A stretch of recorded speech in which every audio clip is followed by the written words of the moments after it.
இன்னைக்கு ஜூவியிலே ஆனந்த விகடனில் வந்து தலையங்கம் எழுதியிருக்கிறாங்க.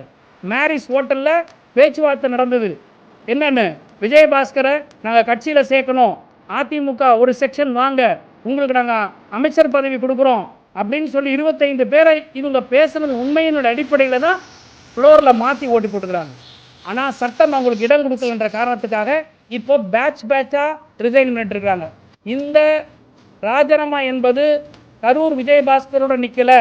நேற்றைக்கு கூட ஊடகங்களில் அடுத்த 7 சட்டமன்ற உறுப்பினர்கள் அதிருப்தியில் இருக்கிறாங்கன்ற ஒரு லீட் கொடுக்குறாங்க.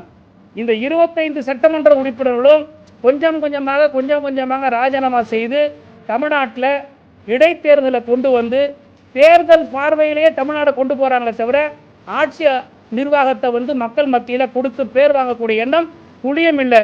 எனவே இது போன்ற போக்குகளை திரு நிர்மல்குமார் அவர்களாக இருக்கட்டும், அல்லது ஆதவ் அர்ஜுனா இருக்கட்டும், அல்லது அந்த அமைச்சரவையில் இருக்கக்கூடிய யாராக இருக்கட்டும், மரியவில்சன், இத்தனை பேர் குற்ற பின்னணி கொண்டிருக்கக்கூடிய இந்த கிரிமினல் பேக்ரவுண்டில் இருக்கக்கூடிய கேபினெட்டில் இருக்கக்கூடிய அமைச்சர்களுடைய முதுகை திரும்பி பார்க்கணும். திராவிட முன்னேற்ற கழகத்தின் மீது அவதூறு பரப்புவதை நிறுத்தி இனி முதல் கொண்டாவது இன்னைக்கு சனிக்கிழமை ரெஸ்ட் எடுத்துங்க, வீக்கெண்டு.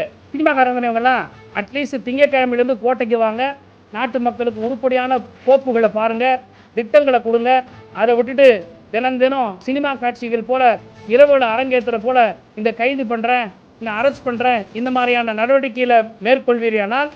நேற்றைக்கு திரு விஜய்க்கு மூக்கறுக்கப்பட்டது போல, இந்த அரசாங்கத்திற்கு மூக்கறுக்கப்பட்டது போல இது போன்ற மூக்கறுப்புகள் நடைபெறும்.